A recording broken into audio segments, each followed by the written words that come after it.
اعوذ باللہ السمیع العلیم من الشیطان الرجیم بسم اللہ الرحمن الرحیم اللہم صلی علی محمد وعلی آل محمد رب اشرح لی صدری ویسر لی امری واحلل عقدۃ من لسانی یفقہوا قولی۔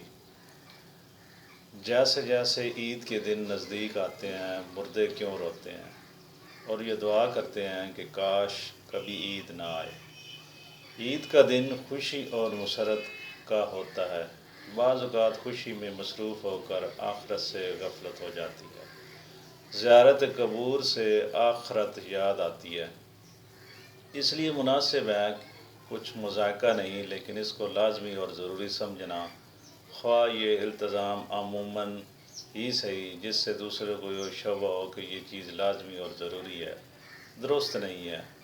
اگر کوئی شخص اس دن زیارت قبور نہ کرے تو اس پر طعن کرنا یا اس کو حقیر سمجھنا درست نہیں ہے۔ اس حوالے سے احتیاط لازم کریں۔ عید کا دن نشاط اور سرور، فرحت اور خوشی کا دن ہے جو سال میں 2 مرتبہ حاصل ہوتا ہے۔ پہلی خوشی اس کی یہ ہے کہ رمضان شریف کا مہینہ آیا، اس میں خدا تعالیٰ کی رحمتیں اور نعمتوں کی بارش ہوئی۔ تم نے جی لگا کر مہینہ بھر صبح سے شام تک اپنے آپ کو بھوکا پیاسا رکھا، رات کو یاد الہی میں بسر کیا۔ اس کی خوشی میں رمضان المبارک کے ختم ہوتے ہی یکم شوال کا دن تمہارے لیے فرحت اور خوشی کا دن مقرر کر دیا گیا۔ اس دن کو عید الفطر کہتے ہیں۔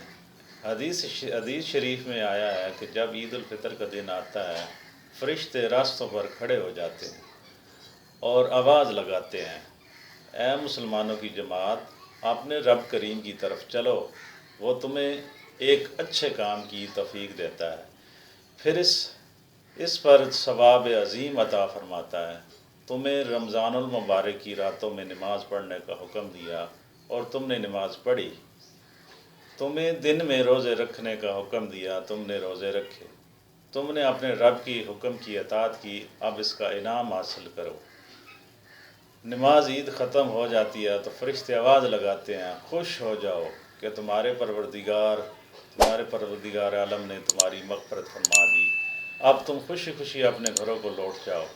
اس لیے اس دن کو انعام و اکرام کا دن کہتے ہیں۔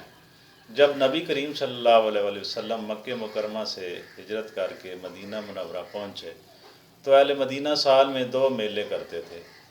جب حضور اقدس صلی اللہ علیہ وسلم نے دریافت فرمایا یہ کیا ہے تو انہوں نے عرض کیا، یا رسول اللہ، زمانہ جاہلیت میں ہم ان ایام میں خوشی مناتے تھے، تو اللہ کے نبی صلی اللہ علیہ وسلم نے ارشاد فرمایا کہ خدا تعالیٰ نے اس کی عوض اس سے بہتر دن خوشی منانے کے لیے تمہیں عطا فرمایا ہے، ایک عید الفطر اور دوسرا عید الاضحیٰ۔ عید کے دن 2 رکعت نماز واجب ہے۔ جن لوگوں پر جمعہ اور شرطیں جمعے کی نماز کی ہیں وہ عید کی نماز کی بھی ہیں، مگر عیدین میں نماز کا خطبہ نماز کے بعد پڑھا جاتا ہے اور خطبہ پڑھنا اور سننا سنت موقدہ ہے۔ عید کی نماز کے لیے اذان اور تکبیر نہیں بلکہ آفتاب بلند ہونے کے بعد سب مسلمان ایک جگہ جمع ہو جاتے ہیں۔ جب سب جمع ہو جائیں تو امام ان کو 2 رکعت نماز پڑھائے اور ہر ایک رکعت میں 3 زائد تکبیریں کیے جائیں، اور زائد تکبیروں کا کہنا امام اور مقتدی دونوں پر واجب ہے۔ اس کے بعد امام منبر پر کھڑا ہو کر خطبہ پڑھے۔ اب بات یہ ہے کہ عید تمام جیتے جاگتے انسانوں کے لیے تو خوشی کا باعث ہے، لیکن مردے یہ کیوں چاہتے ہیں کہ کبھی بھی عید نہ آئے؟ ہم لوگ تو عید کی خوشی منا رہے ہوتے ہیں لیکن مردے عید آنے کا غم مناتے ہیں۔ کچھ مردے ایسے بھی ہیں جو عید کے آنے پر بہت دکھ میں آ جاتے ہیں اور بہت مصیبت میں ان کے اوپر آنے والی ہوتی ہے، اسی کی وجہ ہے کہ وہ لوگ بہت زیادہ پریشان ہوتے ہیں۔ جب ہم لوگ ادھر ادھر شاپنگ کر رہے ہوتے ہیں، گھوم رہے ہوتے ہیں، ہم لوگوں کو عید آنے کی خوشی ہوتی ہے کہ عید جلدی آ جائے، لیکن مردوں کو عید آنے کا دکھ ہوتا ہے۔ آپ صلی اللہ علیہ وسلم نے ارشاد فرمایا کہ اگر کوئی انسان رمضان کے مہینے میں انتقال کرتا ہے تو اس کے اوپر سے عذاب نہیں ہوتا اور قبر میں اس سے سوال جواب نہیں کیے جاتے، وہ کتنا بھی گناہ گار کیوں نہ ہو۔ رمضان میں انتقال اس کا ہو جائے تو رمضان کے مہینے کی برکت اس کو یہ ملتی ہے کہ رمضان بھر اس سے سوال و جواب نہیں ہوتے، اور نہ ہی رمضان بھر اس کے اوپر عذاب نافذ کیا جاتا ہے۔ جیسے کہ حدیث پاک کا مفہوم ہے کہ قبر کے اندر مردے کے لیے جہنم کی کھڑکی کو کھول دیا جاتا ہے، اور وہ مردہ قبر کے اندر جہنم کی تپش کو محسوس کرتا ہے۔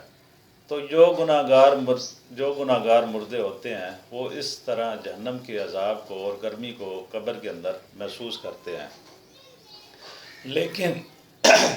لیکن جب رمضان کا مہینہ آتا ہے تو آپ صلی اللہ علیہ وسلم نے ارشاد فرمایا کہ رمضان کا چاند دیکھا جاتا ہے تو جنت کے دروازوں کو کھول دیا جاتا ہے اور جہنم کے دروازوں کو بند کر دیا جاتا ہے، قبر سے عذابات کو اٹھا لیا جاتا ہے، اللہ تعالیٰ کی رحمتوں کا نزول ہوتا ہے، اور یہ ساری چیزیں ہوتی ہیں تو جو مردہ ہوتا ہے اس کو بڑی راحت ملتی ہے۔ رمضان کے آنے سے مردہ بڑا خوش ہوتا ہے، ہمارے اوپر سے عذاب اٹھا لیا گیا، جو قبر کے اندر ہمارے لیے جہنم کے دروازے کھولے گئے تھے وہ دروازے بند کر دیے گئے، تو وہ مردہ بڑی راحت محسوس کرتا ہے۔ اب سوال یہ پیدا ہوتا ہے کہ جن لوگوں کے اوپر سے اللہ تعالیٰ نے رمضان میں عذاب ہٹا لیا تو عید کے بعد ان کے اوپر عذاب نافذ ہوتا ہے یا نہیں؟ کچھ مردے تو ایسے ہوتے ہیں جن کے اوپر عذاب نافذ نہیں ہوتا، لیکن بہت سارے مردے ایسے ہوتے ہیں جن کے اوپر عید کے دن ہی جیسے رمضان کا مہینہ ختم ہو جاتا ہے فوراً ہی اس طرح سے عذاب شروع ہو جاتا ہے، جیسے پورے سال وہ لوگ قبر میں سزا اور عذاب بھگتتے رہتے تھے۔ عذاب میں وہ لوگ پھر ملوث ہو جاتے ہیں اور پھر گرفتار ہو جاتے ہیں عذاب میں۔ بعض علماء فرماتے ہیں کہ جب کوئی انسان رمضان کے مہینے میں انتقال کرتا ہے تو اس کی قبر میں اس سے سوال جواب نہیں ہوتے، اور جب ایک مرتبہ اللہ تعالیٰ کسی کے اوپر سے عذاب کو اٹھاتا ہے تو وہ دوبارہ عذاب نازل نہیں کرتا، بشرطے کہ اس کے لیے کوئی اس کا اصالہ ثواب کر رہا ہو تو، اور اس کی مغفرت کی دعا کر رہا ہو تو۔ ہر مردے کو اس کے اعمال کے مطابق سزا دی جاتی ہے۔ جو نیک لوگ ہوتے ہیں جن کو اللہ تعالیٰ نے کافی کر دیا کہ ان کو 2 4 6 مہینے سزا ہو گئی، بس اب ان کے اوپر سے سزا نافذ نہیں ہوگی، پھر رمضان کی برکت سے ان پر سے عذاب اٹھا لیا گیا، تو اب اگر اللہ نے چاہا تو اس پر کبھی عذاب نہیں ہوگا۔ لیکن اگر کوئی بہت زیادہ گناہ گار ہے، مثلا کوئی ایسا بندہ ہے جس کا اسلام سے تعلق ہی نہیں ہے، جو اسلام کو جانتا ہی نہیں ہے، اسلام کو مانتا ہی نہیں تھا، کفر اور شرک کا مرتب ہو تو اگر اللہ نے چاہا تو اس پر رمضان کے بعد بھی عذاب جاری رہے گا، اگر اللہ نے اسے معاف کر دیا تو پھر اسے کبھی بھی عذاب نہیں ہوگا، رمضان کے بعد بھی نہیں، کیونکہ اللہ معاف کرنے والی ذات ہے، اس کی رحمت سے کبھی مایوس نہیں ہوتے۔ چاہے ناظرین جب رمضان کا مہینہ ختم ہو جاتا ہے تو رمضان کی برکتیں بھی ختم ہو جاتی ہیں، شیطان کو قید سے رہا کر دیا جاتا ہے، مردوں پر سے رحم کا معاملہ ختم ہو جاتا ہے۔ تو ہمیں اپنے مرحومین کے لیے بھی زیادہ سے زیادہ اصالہ ثواب کرنا چاہیے، صرف اپنے ہی مرحومین کے لیے نہیں بلکہ تمام مومنین مومنات مسلمین اور مسلمات کے لیے دعا کرنی چاہیے۔ جو بھی مسلمان اس دنیا سے رخصت ہو چکے ہیں اللہ تعالیٰ ان لوگوں کی مغفرت فرمائے، اور اللہ تعالیٰ ان کو جنت الفردوس میں اعلیٰ سے اعلیٰ مقام عطا فرمائے، آمین۔ ناظرین کمنٹ باکس میں اللہ تعالیٰ کے 99 ناموں میں سے ایک نام ضرور ٹائپ کریں۔